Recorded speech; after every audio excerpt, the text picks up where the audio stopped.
The Truth About Pyecraft by H. G. Wells. Recording by C. He sits not a dozen yards away. If I glance over my shoulder I can see him, and if I catch his eye, and usually I catch his eye, it meets me with an expression. It is mainly an imploring look, and yet with suspicion in it. Confound his suspicion! If I wanted to tell on him, I should have told long ago. I don't tell, and I don't tell, and he ought to feel at his ease, as if anything so gross and fat as he could feel at ease. Who would believe me if I did tell? Poor old Pyecraft, great uneasy jelly of substance, the fattest clubman in London. He sits at one of the little club tables in the huge bay by the fire, stuffing. What is he stuffing? I glance judiciously and catch him biting at a round of hot buttered tea cake, with his eyes on me. Confound him! With his eyes on me! That settles it, Pyecraft. Since you will be abject, since you will behave as though I was not a man of honor, here, right under your embedded eyes, I write the thing down. The plain truth about Pyecraft, the man I helped, the man I shielded, and who has requited me by making my club unendurable, absolutely unendurable, with his liquid appeal, with the perpetual don't tell of his looks. And besides, why does he keep on eternally eating? Well, here goes for the truth, the whole truth, and nothing but the truth. Pyecraft. I made the acquaintance of Pyecraft in this very smoking room. I was a young, nervous, new member, and he saw it. I was sitting all alone, wishing I knew more of the members, and suddenly he came, a great rolling front of his chins and abdomina towards me, and grunted and sat down in a chair close by me and wheezed for a space, and scraped for a space with a match and lit a cigar, and then addressed me. I forget what he said, something about the matches not lighting properly. And afterward, as he talked, he kept stopping the waiters one by one as they went by and telling them about the matches in that thin, fluty voice he has. But anyhow, it was in some such way we began our talking. He talked about various things and came round to games, and thence to my figure and complexion. "You ought to be a good cricketer," he said. I suppose I am slender to what some people would call lean, and I suppose I am rather dark still. I am not ashamed of having a Hindu great-grandmother, but for all that, I don't want casual strangers to see through me at a glance to her, so that I was set against Pyecraft from the beginning. But he only talked about me in order to get to himself. "I expect," he said, "you take no more exercise than I do, and probably you eat no less." Like all excessively obese people, he fancied he ate nothing. "Yet," and he smiled an oblique smile, "we differ." And then he began to talk about his fatness and his fatness, all he did for his fatness and all he was going to do for his fatness, what people had advised him to do for his fatness, and what he had heard of people doing for fatness similar to his. "A priori," he said, "one would think a question of nutrition could be answered by dietary, and a question of assimilation by drugs." It was stifling. It was dumpling talk. It made me feel swelled to hear him. One stands that sort of thing once in a way at a club. But a time came when I fancied I was standing too much. He took to me altogether too conspicuously. I could never go into the smoking room but he would come wallowing toward me, and sometimes he came and gormandized round and about me while I had my lunch. He seemed at times almost to be clinging to me. He was a bore, but not so fearful a bore as to be limited to me. And from the first there was something in his manner, almost as though he knew, almost as though he penetrated to the fact that I might, that there was a remote, exceptional chance in me that no one else presented. "I'd give anything to get it down," he would say. "Anything. and peer at me over his vast cheeks and pant. Poor old Pyecraft. He has just gonged, no doubt to order another buttered tea cake. He came to the actual thing one day. "Our pharmacopoeia," he said, "our Western pharmacopoeia is anything but the last word of medical science. In the East, I've been told—" He stopped and stared at me. It was like being at an aquarium. I was quite suddenly angry with him. "Look here," I said. "Who told you about my great-grandmother's recipes?" "Well," he fenced. "Every time we've met for a week," I said, "and we've met pretty often, you've given me a broad hint or so about that little secret of mine." "Well," he said, "now the cat's out of the bag, I'll admit, yes, it is so. I had it—" "From Pattison?" "Indirectly," he said, which I believe was lying. "Yes." "Pattison," I said, "took that stuff at his own risk." He pursed his mouth and bowed. "My great-grandmother's recipes," I said, "are queer things to handle. My father was near making me promise—" "He didn't?" "No, but he warned me. He himself used one once." "Ah, but do you think—suppose there did happen to be one—" "The things are curious documents," I said. "Even the smell of them. No!" But after going so far, Pyecraft was resolved I should go farther. I was always a little afraid if I tried his patience too much he would fall on me suddenly and smother me. I own I was weak, but I was also annoyed with Pyecraft. I had got to that state of feeling for him that disposed me to say, "Well, take the risk." The little affair of Pattison to which I have alluded was a different matter altogether. What it was doesn't concern us now, but I knew anyhow that the particular recipe I used then was safe. The rest I didn't know so much about, and on the whole I was inclined to doubt their safety pretty completely.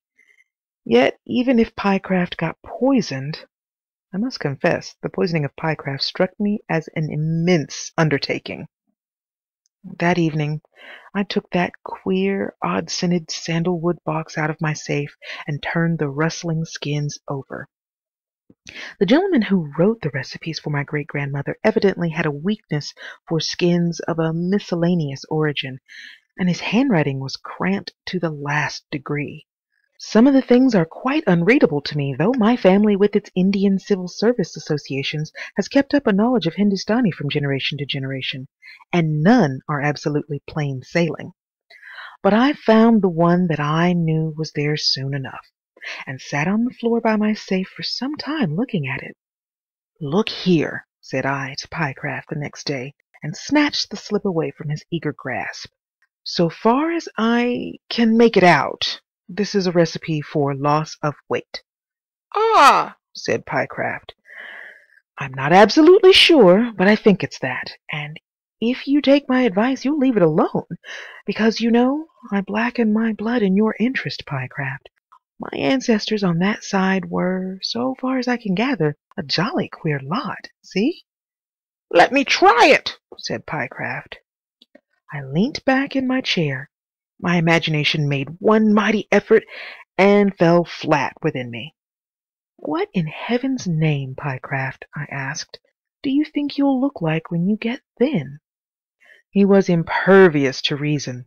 I made him promise never to say a word to me about his disgusting fatness again, whatever happened. Never. And then I handed him that little piece of skin. "It's nasty stuff," I said. "No matter," he said, and took it. He goggled at it. But, he said. He had just discovered that it wasn't English. "To the best of my ability," I said, "I will do you a translation." I did my best. After that we didn't speak for a fortnight. Whenever he approached me, I frowned and motioned him away, and he respected our compact. But at the end of a fortnight he was as fat as ever, and then he got a word in. "I must speak," he said. "It isn't fair. There's something wrong. It's done me no good. You're not doing your great-grandmother justice." "Where's the recipe?" He produced it gingerly from his pocketbook. I ran my eye over the items. "Was the egg addled?" I asked. "No. Ought it to have been?" "That," I said, "goes without saying in all my poor dear great-grandmother's recipes. When condition or quality is not specified, you must get the worst. She was drastic or nothing. And there's one or two possible alternatives to some of these other things. You got fresh rattlesnake venom?" "I got a rattlesnake from Jamrax. It cost. "That's your affair, anyhow. This last item—" I know a man who—" "Yes, well, I'll write the alternatives down. So far as I know the language, the spelling of this recipe is particularly atrocious. By the by, dog here means pariah dog." For a month after that, I saw Pyecraft constantly at the club, and as fat and anxious as ever. He kept our treaty, but at times he broke the spirit of it by shaking his head despondently. Then one day, in the cloakroom, he said, "Your great-grandmother—" "Not a word against her," I said, and he held his peace. I could have fancied he had desisted, and I saw him one day talking to 3 new members about his fatness, as though he was in search of other recipes. And then, quite unexpectedly, his telegram came. "Mr. Formalin!" bawled a page boy under my nose, and I took the telegram and opened it at once. "For heaven's sake, come! Pyecraft." Said I, and to tell the truth, I was so pleased at the rehabilitation of my great-grandmother's reputation this evidently promised, that I made a most excellent lunch. I got Pyecraft's address from the hall porter. Pyecraft inhabited the upper half of a house in Bloomsbury, and I went there so soon as I had finished my coffee and Trappistine.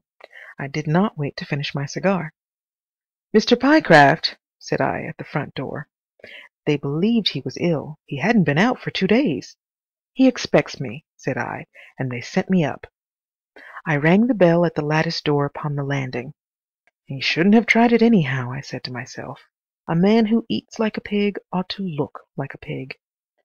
An obviously worthy woman, with an anxious face and a carelessly placed cap, came and surveyed me through the lattice. I gave my name, and she let me in a dubious fashion. "Well?" said I, as we stood together inside Pyecraft's piece of the landing. "He said you was to come in if you came," she said, and regarded me, making no motion to show me anywhere. Then, confidentially, "He's locked in, sir." "Locked in?" "Locked himself in yesterday morning, and hasn't let anyone in since, sir. And ever and again swearing, oh my!" I stared at the door she indicated by her glances. "In there?" I said. "Yes, sir." "What's up?" She shook her head sadly. "He keeps on calling for victuals, sir. Heavy victuals he wants. I'll get him what I can. Porky's head, suet pudding, sausages, new bread, everything like that. Left outside, if you please, and me go away. He's eaten, sir, something awful."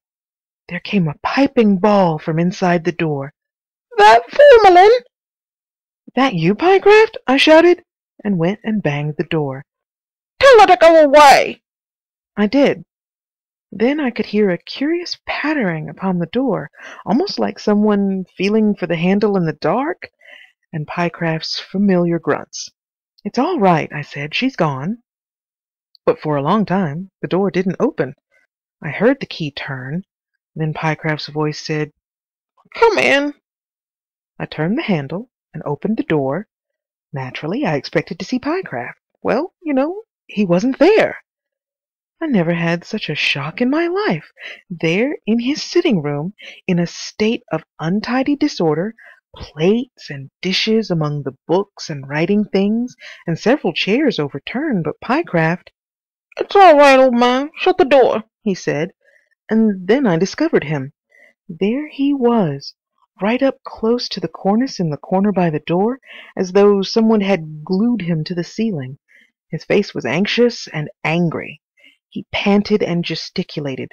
"Shut the door," he said. "If that woman gets a hold of it." I shut the door and went and stood away from him and stared. "If anything gives way and you tumble down," I said, "you'll break your neck, Pyecraft." "I wish I could," he wheezed. "A man of your age and weight getting up to kiddish gymnastics—" "Don't," he said, and looked agonized. "I'll tell you," he said, and gesticulated. "How the deuce," said I, "are you holding on up there?"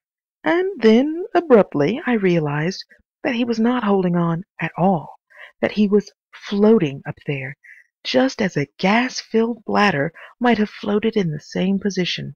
He began a struggle to thrust himself away from the ceiling and to clamber down the wall to me. "It's that prescription," he panted as he did so. "Your great-grand—" He took hold of a framed engraving rather carelessly as he spoke, and it gave way, and he flew back to the ceiling again, while the picture smashed onto the sofa. Bump he went against the ceiling, and I knew then why he was all over white on the more salient curves and angles of his person. He tried again more carefully, coming down by way of the mantel. It was really a most extraordinary spectacle, that great, fat, apoplectic-looking man upside down and trying to get from the ceiling to the floor.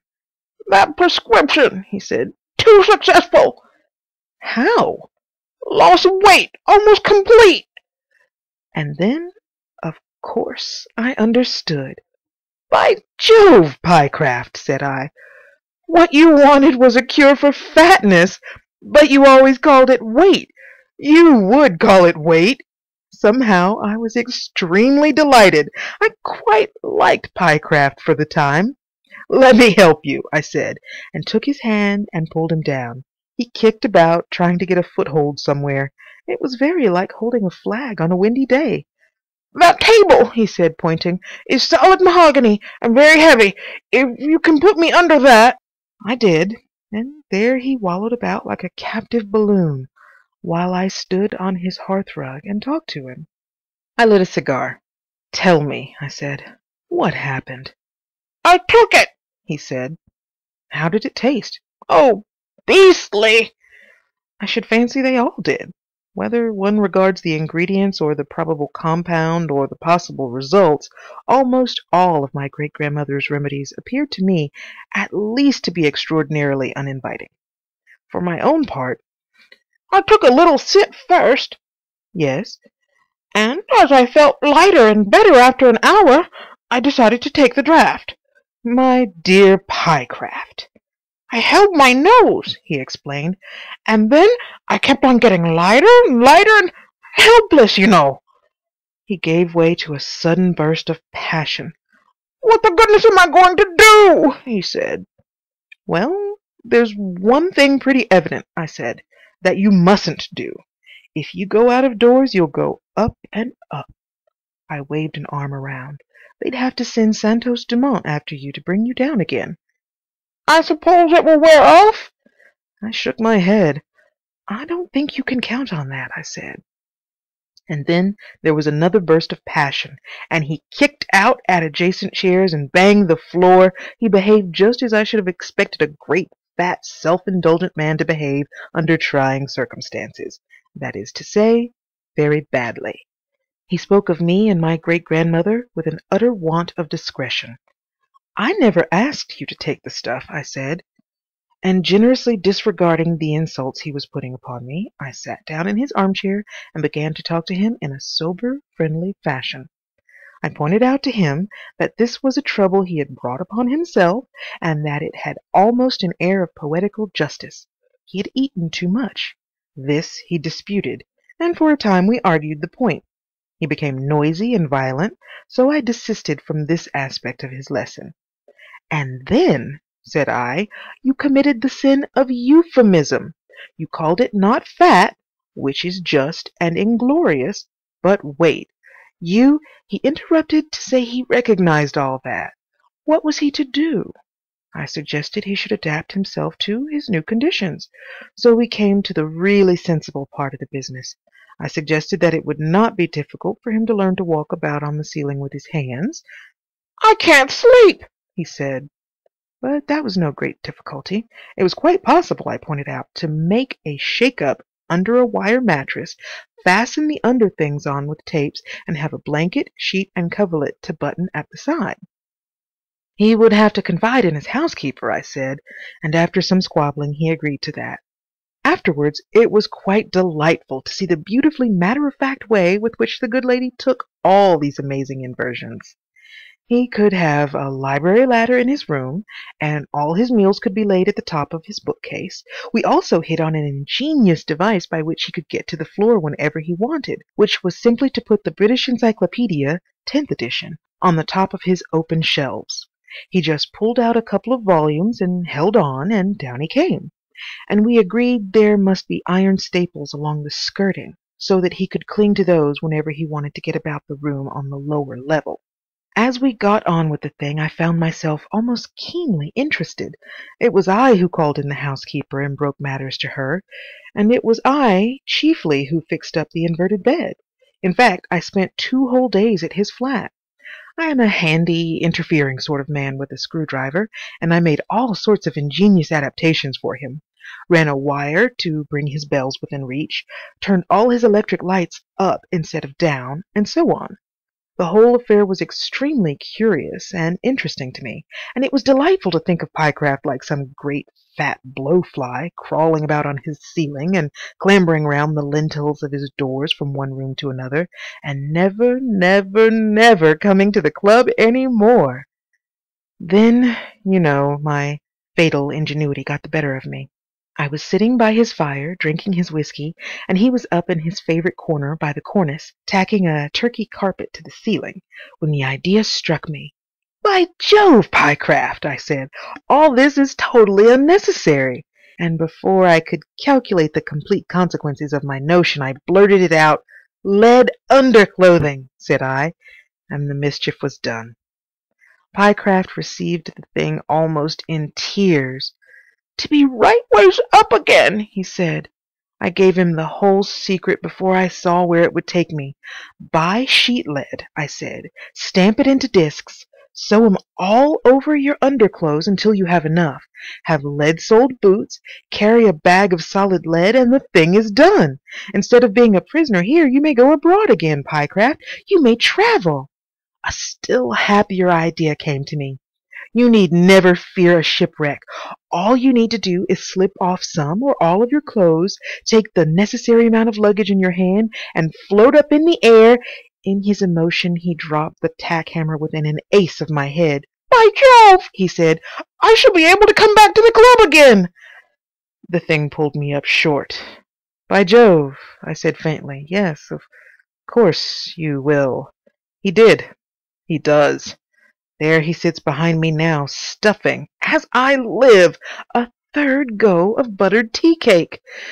And no one in the whole world knows, except his housekeeper and me, that he weighs practically nothing, that he is a mere boring mass of assimilatory matter, mere clouds in clothing, niente, nefas, the most inconsiderable of men.